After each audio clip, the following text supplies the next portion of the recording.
Hi, everybody, and welcome to the Maria Gonçalves podcast. I am Maria Gonçalves, your host, and today I have a special guest all the way from Sydney, Australia, Christine Morgan, who is a spiritual medium. She is a certificate holder of the Spiritualist National Union in public speaking and demonstrating evidential mediumship, so the CSNU, as well as a tutor and course organizer at the prestigious Arthur Findlay College of Psychic Science and Spiritual Mediumship in the UK. She's also a teacher at the Journey Within in the USA. She has also taught internationally in Canada, Europe, and England. She has been a practicing professional spiritual medium for 35 years and ran a very professional center in Perth, Western Australia, long before she came to Sydney. She was the first person to create and host international Teachers for week-long mediumship retreats in Australia in the 1990s, and she is still running them today and bringing out her colleagues for these major events. That must be amazing. She was also working online globally via Skype long before COVID and has a large global community of classes. She is the founder of the School of Intuitive Arts and Mediumship, which is a community of learning for those interested in spiritual mediumship and the intuitive arts. So I want to say welcome, Christine. Thank you, Maria. It's very lovely to have your invitation. Lovely to talk to you. Thank you very much. Happy to be here. Thank you.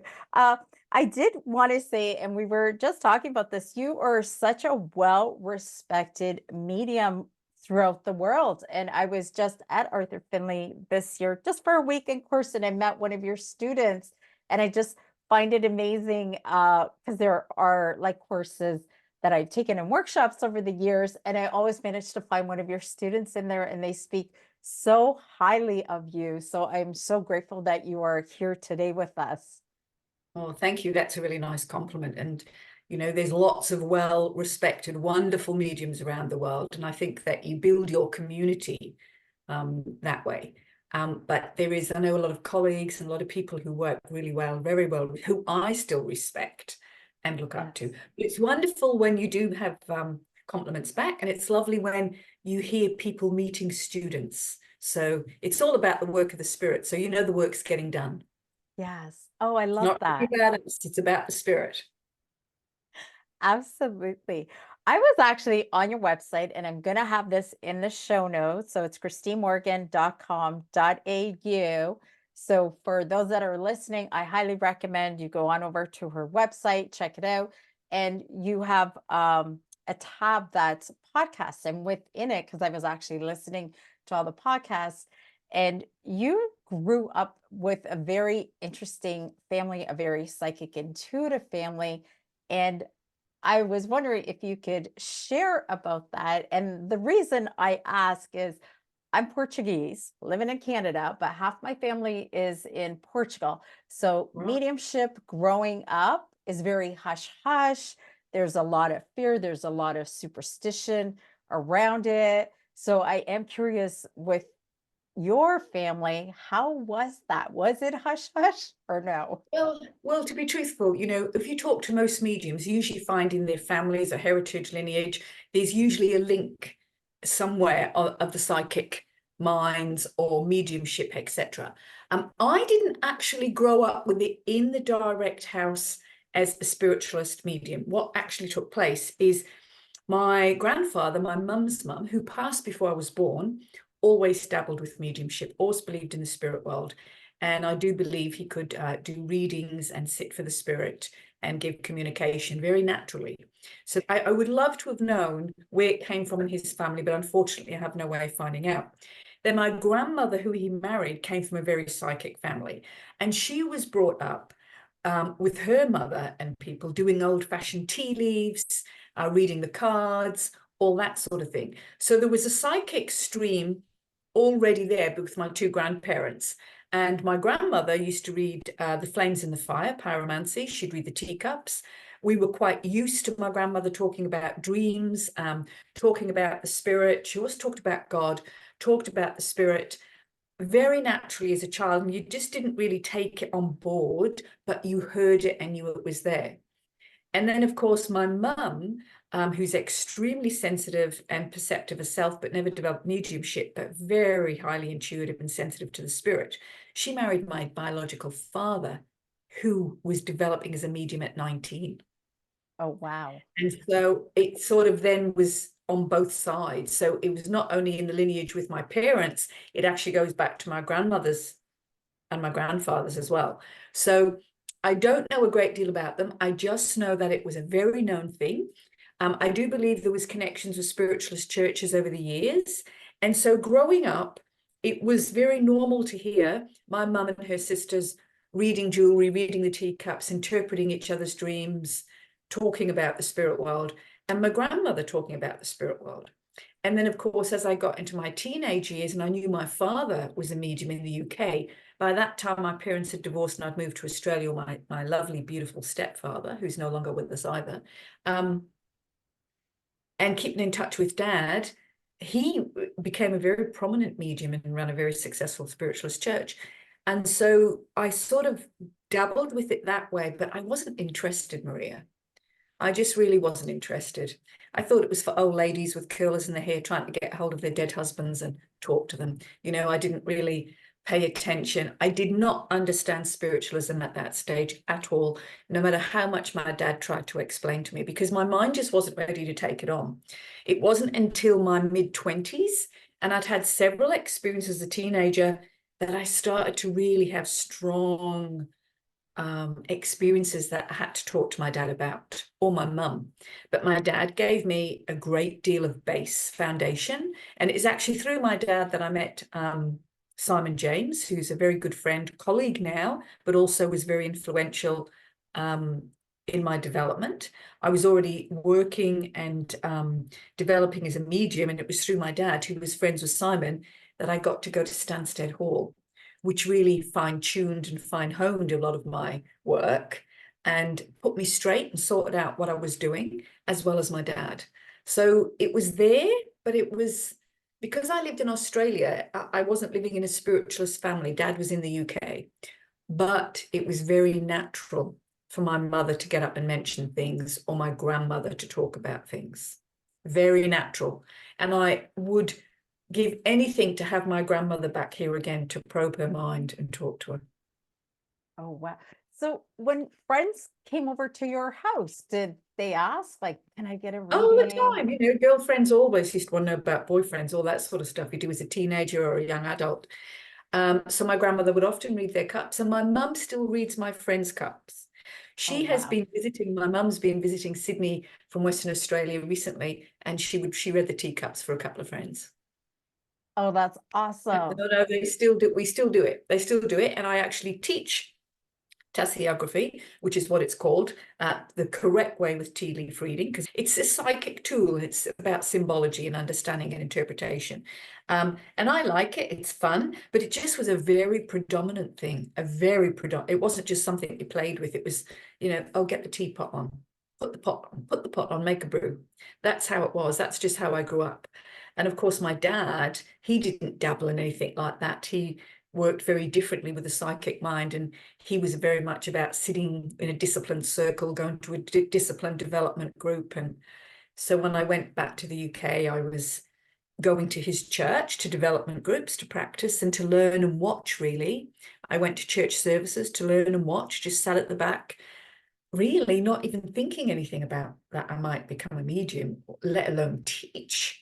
So a very reluctant entry into this world. So I am wondering, growing up, like, so then your family would have been the popular family to hang out with. Would that be correct in saying?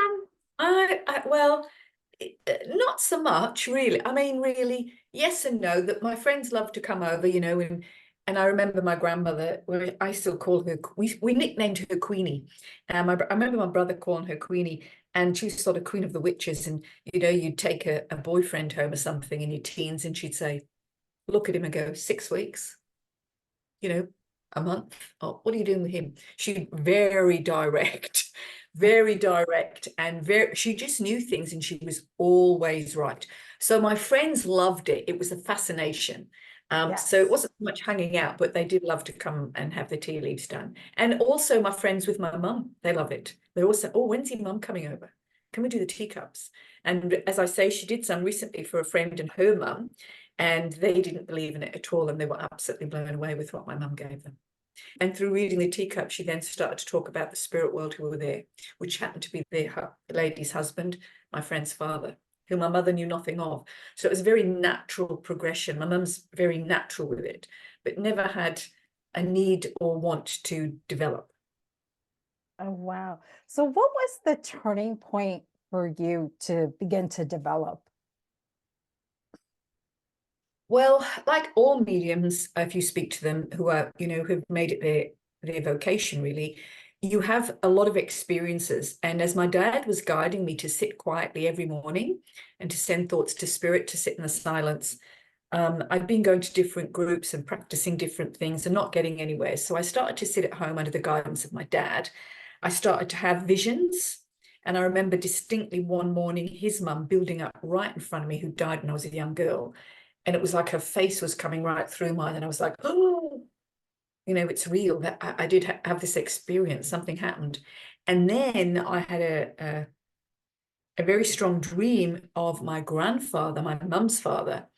I saw myself in a dream state getting out of my bed and being taken by the hand by a young knave, a native man, and led out through my home. And as I was led out through my home, my grandfather, who I'd never met, he died the year before I was born, actually was sitting at my kitchen table, and he looked at me and he nodded, which was quite bizarre. And I remember it distinctly. And the young knave took me out, and with a pot of blue paint, he wrote evidence on my Oh, wow. pergola in my dream state. So I was like, oh, I knew when I went back to my bed, I woke up and I had a spiritual experience. I knew that my granddad had been there, and I knew that they were trying to teach me something, because at that time I was dabbling with all sorts of things, trying to make out and understand what was going on. And I really wasn't with any good teachers, anybody who could help me in Western Australia. I was always on the end of the phone to my dad. And so that dream, along with seeing my grandmother's face, was a turning point for me. And I'd had several experiences through my teens, which then start to fall into place. That I started to piece everything together to understand what was happening. And so I was hairdressing. I worked in the hair and beauty industry. I ran 7 very successful salons for a big organization. I was too busy, but I just started to do little readings for friends. I started to sit. I researched. I read everything. I was so hungry. I used to write and write and read and read. I just became very hungry for the spirit, to understand. And it was at that point when I started to travel back to England a lot more frequently. I used to go every year, but now I was going twice a year to be with my dad to help me. Oh, wow. So when did you do your first platform demonstration? Was that with your dad?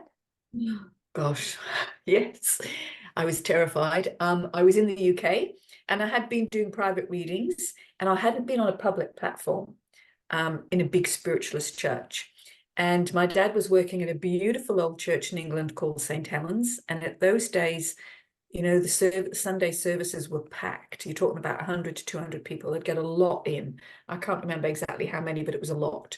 And I used to go along to the services to watch him, and he used to take me to see wonderful mediums. I used to go and watch Glyn Edwards' work quite frequently, who my father knew. I used to love watching him because Glyn Edwards is such an inspiration. He was an amazing medium and teacher. And so I went along this day. My dad said to me, make sure you're dressed. It's a divine service. So of course I get dressed. And he said, wear a jacket. So I just thought he was telling me to wear a jacket because it was cool. And so I get dressed and I go along. And when we get to the church, I said, oh, I'll just sit down there, Dad. He says, no, you won't. You're sitting alongside me on the rostrum. I Oh, said, wow. what? He said, you're sitting along here. You're going to be working with me tonight. Well, I absolutely froze. I went to pieces. I went, no, my knees started going, stuttering. hot sweats, cold sweats. I can't do this. I can't do this. It's just too big. I'm not ready, blah, blah. My dad said, just trust the spirit. Just sit there quietly. He wasn't even listening that I was frightened. Sit there quietly. And unbeknown to me, when the church person who was chairing got up, they introduced dad and daughter as the mediums. And I freaked out. Anyway, needless to say, I got up. That's why he wanted me to wear a jacket at a divine service, obviously, to be properly dressed in a spiritualist church. And I demonstrated. I just did it. I think I did maybe 2 or 3 links, maybe small little 2 or 3 links, and that was it. And on the way home, he just told me what I got wrong. He didn't compliment. He didn't compliment me. He didn't say anything. He just said, this was psychic. You could have done that. You went in there psychically first, and then you built the contact. Now next time, and he was like, oh, because he was very much like this. And I was like, oh my God. And we ended up, I said, oh, well, you put me in that position, girl arguing with her dad. I'm not doing this. I was nervous. I'll never do this again, blah, blah. Needless to say, I did end up demonstrating with him a lot in a lot of churches around the UK many, many years ago. And I loved it. And I loved to go and watch my dad work. I absolutely loved it. Loved it. So that was a really good base ground for me. And I also had never demonstrated in Australia. And even the first time demonstrating in Australia, I was invited at an SNU church by the then president, who I knew. And I got up and that's how it started. And I ended up demonstrating in 4 or 5 churches a week around around Perth, Western Australia, for about 15 years. Oh, wow. Before I even opened my own centre. That is amazing. So I'm wondering, for people that want to develop their psychic or mediumship abilities, what do you recommend they develop first? Themselves. Okay. Short and sweet. The thing is, how can you expect to converse and blend with another mind that isn't actually here physically if you can't blend with your mind or other people around you? So I do believe in the first stage of development is learning about yourself, the shadow part of yourself, how you operate, how you respond, how you react, what your deepmost thoughts are, not this persona personality that we all live in, not this persona personality, because that's the sum of all of our experiences of what we've had and what we present to the outside world, but really going internally to be really raw and truthful with yourself of where you make mistakes, what you do wrong, or where you could do better, and where your misunderstandings or ignorance are, and also learning about the energy of stuff. A lot of people feel energy around them and they think it's a spirit world, and sometimes it's just they're sitting in their own energy themselves. So really understanding yourself and how you operate and what you do. And I don't profess to do that completely at all. I endeavor to do it. And it's a path of progression, and I'm not always good at it. But it is something that I think as a medium, when you take on the mantle of mediumship and responsibility, and you're a spiritualist especially, you take on personal responsibility. And so you are, the buck stops with you. You are responsible. So if you acted or behaved in a negative manner or hurt anybody, or how your behavior could affect other people. So, your thoughts, your behavior, your deeds, I think it's important that you become aware of how you react, respond, how you process information, and what you're like with different sorts of people. I think that's really important before you even think about mediumship. I think it's important to learn. I also think it's important to learn to listen. Absolutely. And I was never a good listener. I'm so naughty. I was typical hairdresser. I was gap, gap, gap, gap, gap. And so, I didn't listen. If I'd listened to my dad all those years ago, I think I'd be a far better medium. I didn't listen enough, I don't think, now as I've matured and realized. I think I probably didn't listen to understand as much. I listened to respond. I've learned the other way now over the years of getting older and experience. I now try to listen to understand rather than to respond, which is what a lot of people do. And I was very much like that in my youth. I'd listen to respond, not to understand. Wow. Unless when I was going into my mediumship and I was studying, you know, I really took things on board there, and I'd go away, contemplate and think about it. It was, you know, as a young person, teenager and in their 20s and dabbling with this sort of stuff, you don't really take it on board seriously enough. I've always heard, like, for personal development, when you're struggling within your mediumship, to just look at your life because it's a mirror reflection. Yes, I do think that what happens is your everyday life doesn't infiltrate into your mediumship. Of course it does. So it can't not. You know, you're working through the emotional state and the mental state. So I do think you do have to look at your life and where you're at and what's going on with you, because it's not mediumship that is disturbing or negative or hurtful or anything like that. That is nothing to do with mediumship.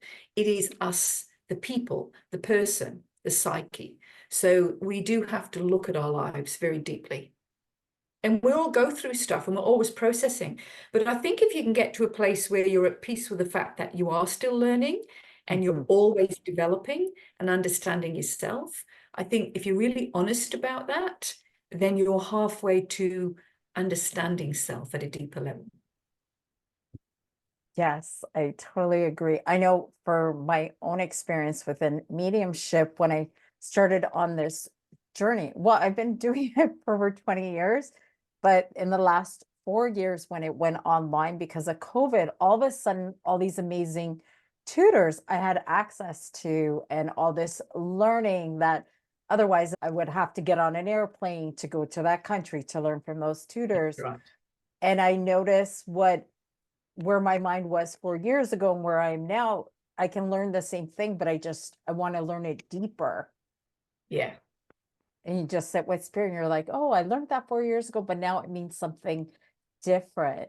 That's right. And I do think if you can understand the concept of, you know, when you return to the place that you started, you realize you have to start again with a better understanding. And that's a very true saying. You do often return to the place that you started, but with a better or a deeper understanding as you progress spiritually, because you're progressing as a human being, and life is throwing curveballs and showing you different avenues, and different experiences happen to you with your life in a personal life, etc., or jobs, whatever. So I think that having an open mind and being able to revisit things with a deeper understanding is really important.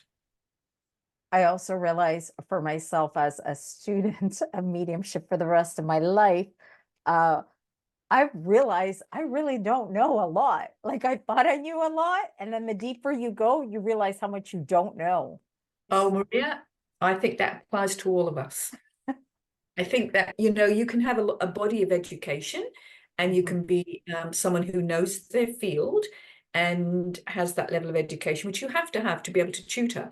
But I do believe that you never know it all. You can't possibly know it all. You've got to keep progressing. You've got to keep moving. You have to keep the mind stimulated. And it's good to question things as well. You know, it's good to get different viewpoints and question things.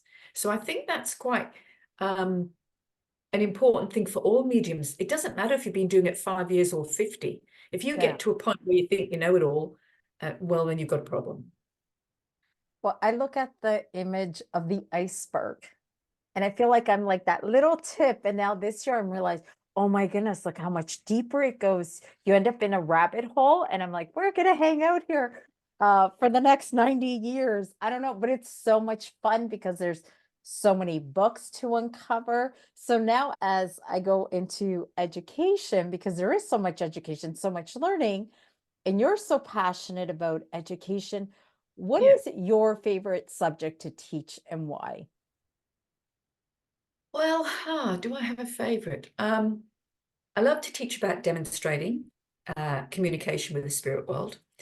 But I think my favorite part of teaching is when you see a student have the penny drop, and when you see somebody flourish and then they shine in their own light, you know, like they work in their own light and they become their own person and they become their own medium, and they don't need the tutor anymore, because they're on that journey of discovery themselves. So I think part of being a tutor is also knowing when to let your students go. And I think that well, for myself, I think that if you can stand back and look at that and help someone's journey, well, that's also helping your journey. So my favorite part of that is when I see somebody get it, or someone gets their first contact and they realize, oh my gosh, this is real. I have got this ability. This can be unfolded within me. And not just evidential communication. I'm talking about all various aspects. To be a beautiful speaker, to be able to talk about philosophy, to be able to talk about the concept of just being with the spirit, let alone having to give messages. Because messages are a product of the development. They are not development. So the messages are the product of the development. The development is the process of being with the spirit world and allowing that power and that process to unfold naturally, which leads you and navigates you to communication. So, you know, you can either choose to be someone who uses the faculty ability to just give messages all the time, or you can choose to be a little bit deeper and look at different various aspects of your ability. You might be a beautiful inspirational speaker, but never look at it because you don't feel anything about it, or you've not been taught or not had the opportunity. You may be able to deliver a beautiful philosophical address or a wonderful talk, which may help people just as much as an evidential communication. And I do think sometimes those places are put behind the evidence, and also to be a beautiful healer. You know, I know a lot of good mediums in Australia and around the world who work very quietly, whose names are not known. They're not all over Facebook or social media, but they do a wonderful job for the spirit in their own way. And there's so many different aspects of spirit portrait art. You know, there is writing, there is poetry. There's a various myriad of topics where the spirit can assist and inspire. That's what I like. I have to say to you, even though I like to watch people demonstrate and I like to teach about demonstration, I actually feel that I also like the inspiring part in teaching. I like people being inspired. I love it when they get something and it works for them. That inspires me. Oh, I love that. I will say I did sign up at the Journey Within for a mini workshop on the address with you Oh, because yeah. I've been asked to do an address. I've never done one. So, and then my friend Dana's like, hey, Christine Morgan is doing this course. Check it out. I love Dana. So I went and I signed up and you were amazing. I was very quiet in class because I always am. I'm just taking it in. And you were so amazing at explaining everything, breaking it down, and taking the fear out of it. I think that's important. There's no fear in mediumship. There's no fear in the spirit world. It's what we create ourselves within our own minds. We live our own fears, you know, and so one of the things we need to remember is that we need to eradicate fear, because there's nothing fearful of the spirit. It's a wonderful, joyful thing. You know, it can be sad, it's healing, it's for grieving, it brings comfort, but it's also extremely joyful and inspiring. And I feel that we should focus on that a little bit more as well. Yes, I do remember the class and I did love it. I do love inspirational speaking. Oh, and I love watching all the other students volunteer. I was too Yeah, scared to volunteer, but I watched everybody else volunteer and they did so amazing. And they you were did. so patient with us all and encouraging us, like, do more, do more. You guys got this.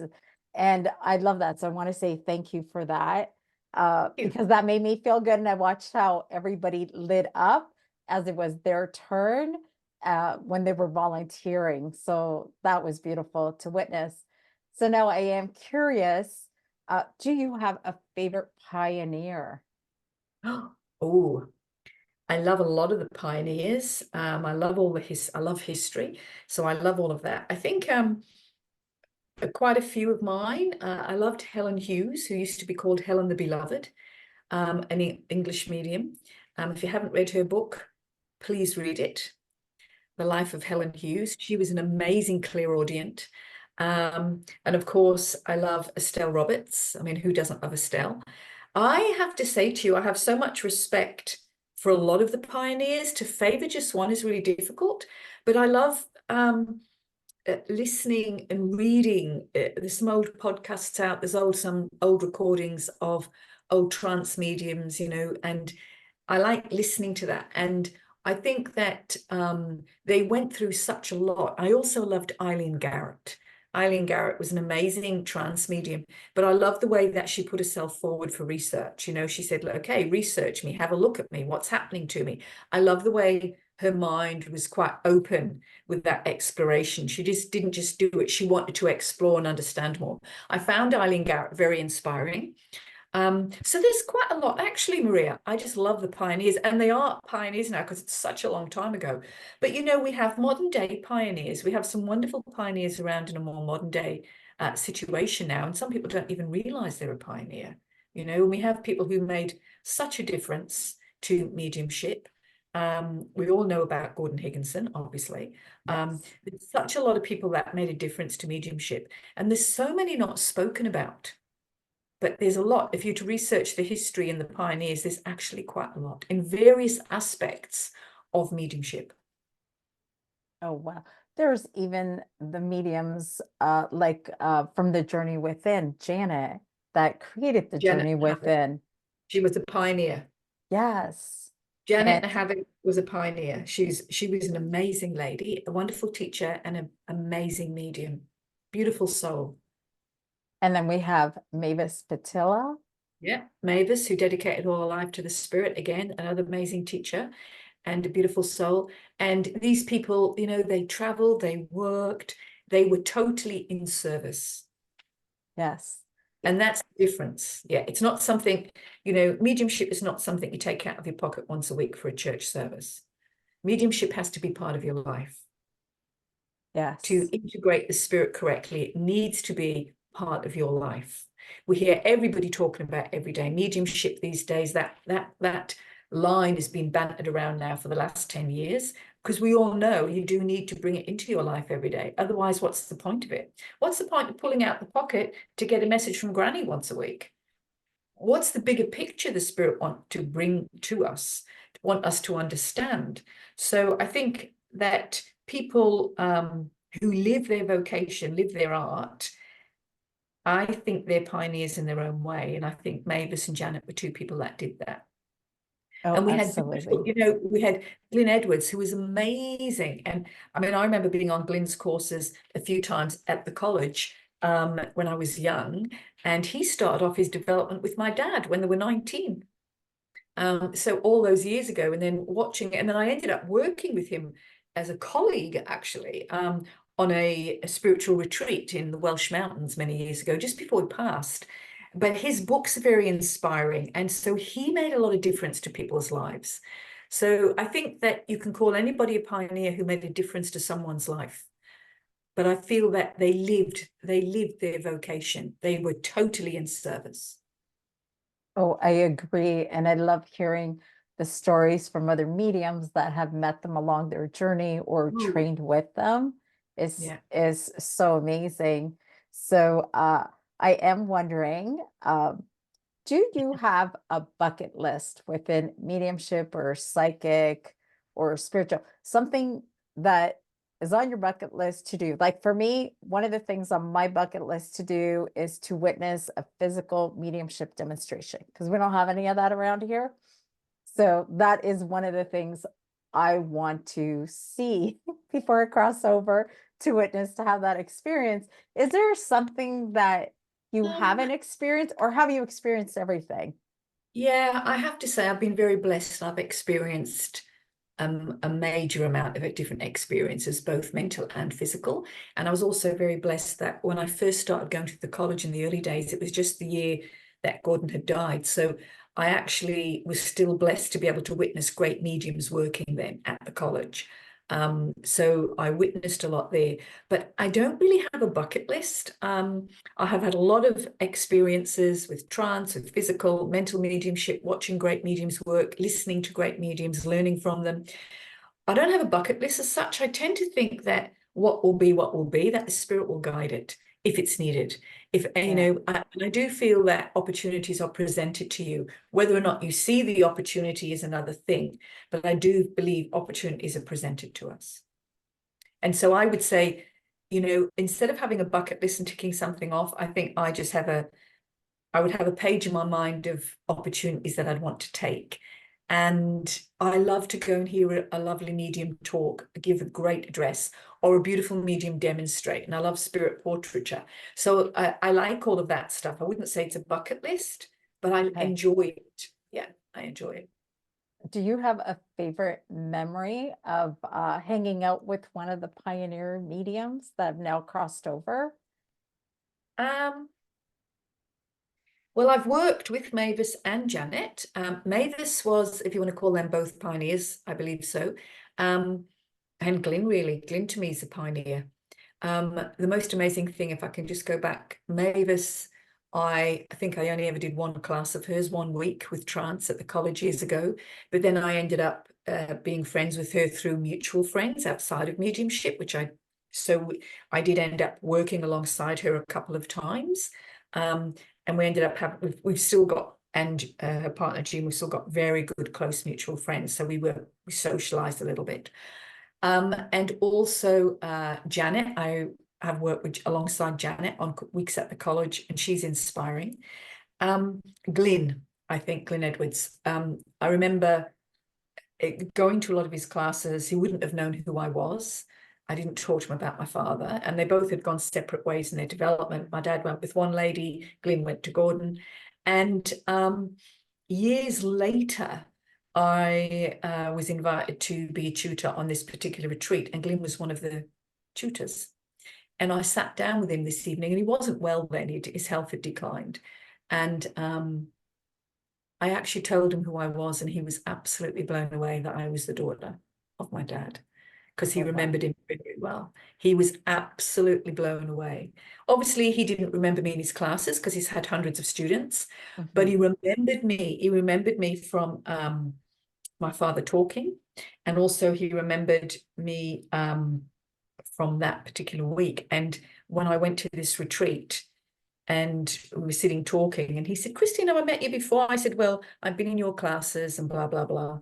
And I didn't say anything to him to probably the middle of the week. And one night we'd finished work, we'd done a demonstration, and Eileen Davies was with us, and we were working, we were sitting down having a cup of tea. And I think there was only Glyn and I left late at night sitting talking. And I actually told him I was my dad's daughter, and he was absolutely blown away.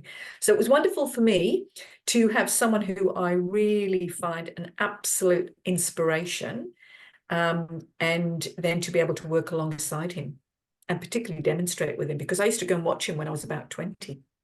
You know, when he was in his heyday, I used to go and watch him at churches and think, oh my God, he was like a god. He was so fantastic. And then to be able to demonstrate alongside him and to teach alongside him, and then for him to put the pieces together of who I was, that was really quite amazing. It done full circle. Oh, that is amazing. I find within the mediumship world, the more you get into it and do courses and meet mentors and teachers and students, it's actually a smaller community, even though it's online and like Yeah. millions of people around the earth. You get to meet the same mediums in the same circles. For the ones that are more serious about their mediumship and really developing and spending years in training, I find I will see them in certain workshops again. It's like, oh, there you are again. Yes. And I think that's important. And it is a community, right? You know, you create community. You create community where I believe, and my motto, and really the school that I use, the title, is just a brand name. And I was once told through a wonderful medium that I would have a school without walls, a college without walls, like a school without walls. And I was told that through an excellent medium, and it came from a very reliable evidential source in the spirit world. I won't mention their names because they're very well known.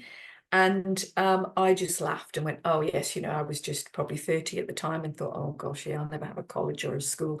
But when I look back at what I've done in my community, I have got a school without walls, you know, Oh, so absolutely. you create a school without walls. So, and it's global, like a lot of other colleagues and friends of mine as well. Definitely, we have students all over the place. So you create these communities wherever you are, and you become the community.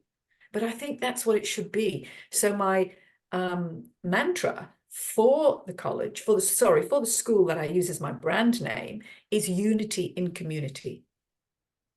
Oh, I love that, because that is what it is, right? Unity in community. And Absolutely. yes, thank you.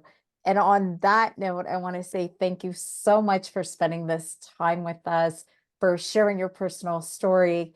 And it was so good to get to know you deeper and to hear those stories. And for everybody else that is tuning in, I will have all of the information on YouTube and on all podcasting platforms. For Christine, I highly recommend that you reach out to Christine Morgan. She's an absolutely incredible, incredible, amazing teacher. So thank you so much for spending this time with me.